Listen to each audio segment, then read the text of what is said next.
रामायण युद्ध में हनुमान। पौराणिक कथा भाग -1। रामायण के सुंदरकांड में हनुमान जी के साहस और देवाधीन कर्म का वर्णन किया गया है।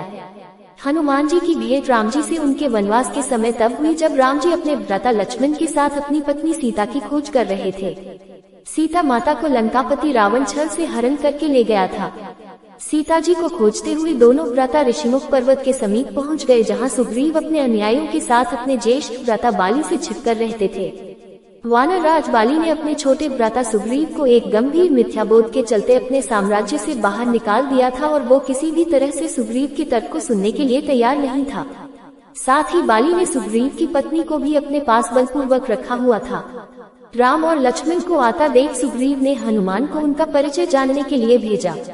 हनुमान एक ब्राह्मण के वेश में उनके समीप गए। हनुमान के मुख से प्रथम शब्द सुनते ही श्री राम ने लक्ष्मण से कहा कि कोई भी बिना वेद पुराण को जाने ऐसा नहीं बोल सकता जैसा इस ब्राह्मण ने बोला।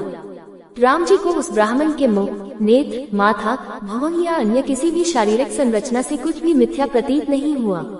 राम जी ने लक्ष्मण से कहा कि इस ब्राह्मण के मंत्र मुग्ध उच्चारण को सुनके तो शत्रु भी अस्त्र त्याग देगा। उन्होंने ब्राह्मण की ओर प्रशंसा करते हुए कहा कि वो नरेश राजा निसंकोच ही सफल होगा जिसके पास ऐसा गुप्तचर होगा। श्री राम के मुख से इन सब बातों को सुनकर हनुमान जी ने अपना वास्तविक रूप धारण किया और श्री राम के चरणों में नतमस्तक हो गए। श्री राम ने उन्हें उठाकर अपने हृदय से लगा लिया। उसी दिन एक भक्त और भगवान का हनुमान और प्रभु राम के रूप में अटूट और अनश्वर मिलन हुआ।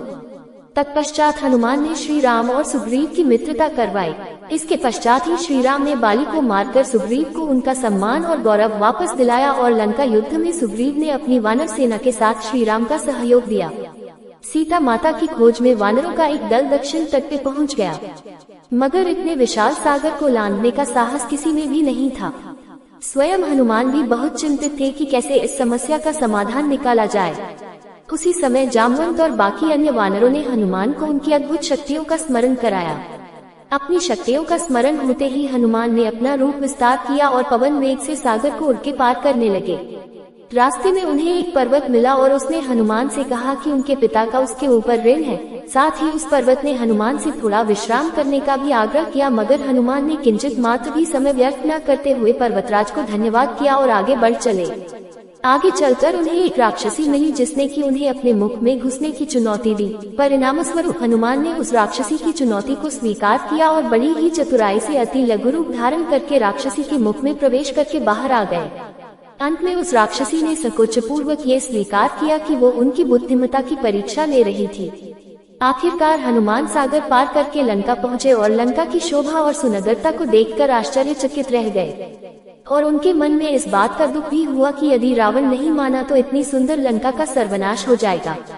तत्पश्चात हनुमान ने अशोक वाटिका में सीता जी को देखा और उनको अपना परिचय बताया। साथ ही उन्होंने माता सीता को सांत्वना दी और साथ ही वापस प्रभु श्री राम के पास साथ चलने का आग्रह भी किया, मगर माता सीता ने ये कहकर अस्वीकार कर दिया कि ऐसा होने पर श्री राम के पुरुषार्थ को ठेस पहुँचेगी।